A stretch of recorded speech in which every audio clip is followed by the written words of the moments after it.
Mark Zuckerberg, ফেসবুকের co-founder. It's really great. Bill Gates, মাইক্রোসফটের co-founder. You like, I've never seen you dance like that. Gautam Adani, Adani গ্রুপের প্রতিষ্ঠাতা। Richard Bronson, virgin গ্রুপের প্রতিষ্ঠাতা।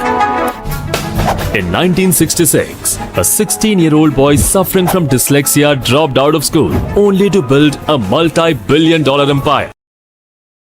আপনি কি জানেন এদের মধ্যে সাধারণ বিষয়টা কি?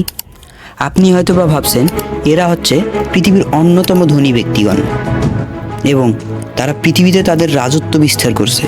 এছাড়াও আরও একটি বিষয় এদের মধ্যে কমন রয়েছে, আর সেটি হলো তারা নিজেদেরকে এমন একটা ফাঁদ থেকে রক্ষা করতে পেরেছে যেই ফাঁদে আমরা প্রাউডলি পা দিচ্ছি। Change the perception of reality to such an extent that despite of the abundance of information, no one is able to come to sensible conclusions. I don't care what I have to do. If I have to move somewhere or start something or whatever it may be, I am not going to put my children into a system that doesn't understand the gifts and abilities I have just because they don't fit on the conveyor belt. আর অন্যদিকে আপনার আমার মতো মানুষ যারা college ইউনিভার্সিটিতে 90% attendance maintain করে, assignment সঠিক সময়ে জমা দেয়, আর কত রকমের রুলস ফলো করি, আর না চাইতেও অনেক অনেক বই পড়তে হয় আমাদের। এগুলো করা কারণ পড়ালেখা করে কোনো একটা ভালো চাকরি পাওয়ার আশায়, বাবা মায়ের জন্য বড় একটা বাড়ি আবার একটা গাড়িও কিনবেন, বিয়ে করবেন, ছেলেমেয়েদের ভালো কোনো স্কুলে পড়াবেন এবং সেই সাথে জীবনে অনেক অনেক টাকা ইনকাম করবেন। আসলে কি এটাই বাস্তবতা? 25 লাখের বেশি ফরেনার আমাদের দেশে কাজ করতেছে, যেখানে 25 লাখের বেশি বাঙালি বেকার। এটাকে কি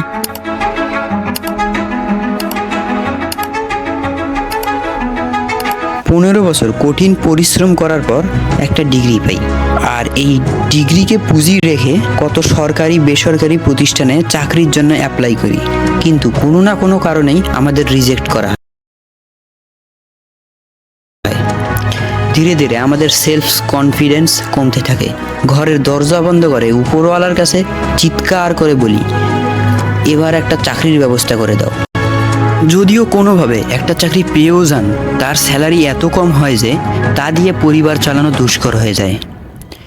এই চাকরি না করেও আপনাদের কাছে কোনো উপায় থাকে না, এই টাকা দিয়ে বাড়ি কেনার সামর্থ্য থাকে না, তাই আপনার আমার মতো মানুষ বাড়ির লোন নেয়, আর এভাবেই নিজেকে চারদিক থেকে আটকে ফেলি আমরা, আর নিজেকে বলতে থাকি আমার উপরে বাড়ির লোন চলছে, গাড়ির ইএমআই চলছে, বাচ্চাদের পড়াশোনার ফিস। এই কথাগুলো চিন্তা করে আপনারা প্রতিদিন কাজে যান, সেই কাজটি আপনাদের ভালো লাগুক আর নাই লাগুক, এভাবে নিজের সব স্বপ্নগুলো ধীরে ধীরে আপনি হারিয়ে ফেলেন। আর কোনো এক সময় এভাবে চলতে চলতে আপনি বয়স্ক হয়ে যান, তারপর আপনার এমন মনে হয় যে আপনি হয়তো বা আনলাকি, এজন্য আপনার জীবনে বড় কিছু করতে পারেননি, কিন্তু সত্য অন্য কিছুই আছে আমার বন্ধু। The gang of 9 got together, I think it was, and decided this is what people should learn. Physics, biology, chemistry, and this is how they should learn. So, are you coming with me?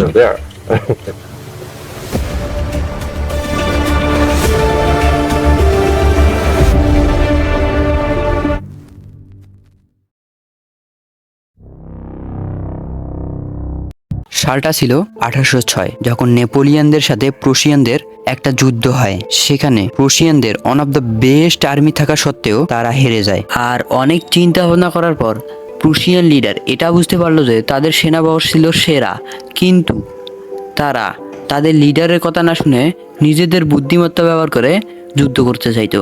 আর অন্যদিকে নেপোলিয়নের সেনাবাহিনীরা শুধু তাদের লিডারের কথা follow করতো। এবার প্রুশিয়ানদের লিডাররা এটা চিন্তা করতে শুরু করলো যে দ্বিতীয়বার যদি তাদের উপর এইরকম হামলা হয় তারা কিভাবে নিজেদের রক্ষা করবে। অনেক চিন্তা ভাবনা করার পর তারা একটা আইডিয়া খুঁজে বের করলো। তারা চিন্তা করলো যে তারা এমন একটি সিস্টেম বিল্ড করবে যাতে তাদের সেনাবহর শুধু তাদের লিডারদের কথা ফলো করে।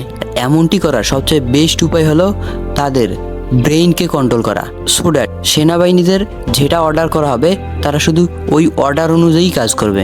আর প্রুশিয়ান লিডার যেভাবে চিন্তা করছিল এই এডুকেশন সিস্টেম ঠিক এইভাবেই তাকে ফল দেওয়া শুরু করলো, আর এভাবেই প্রুশিয়ান লিডারের কাছ থেকে একটা এডুকেশন সিস্টেম জন্ম হয়, আর এটাই হলো দ্য প্রুশিয়ান এডুকেশন সিস্টেম।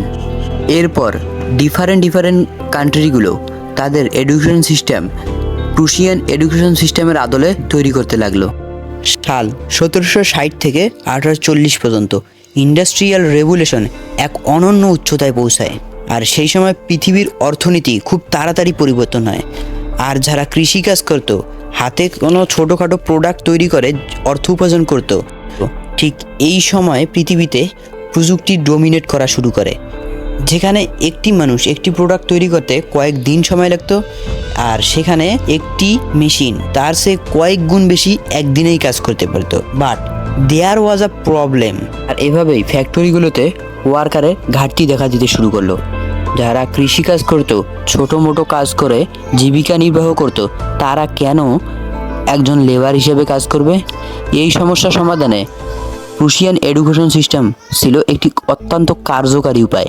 এটি এই পদ্ধতি ব্যবহার করে আগামী জেনারেশনকে এমনভাবে তৈরি করা হচ্ছিল যাতে তাদের কাছে অর্থ উপার্জন করার একটি মাত্র পথ থাকে, আর সেটি হলো work as a labour in factories. এভাবেই ওয়ার্কারের ঘাটতি পূরণ হতে লাগলো।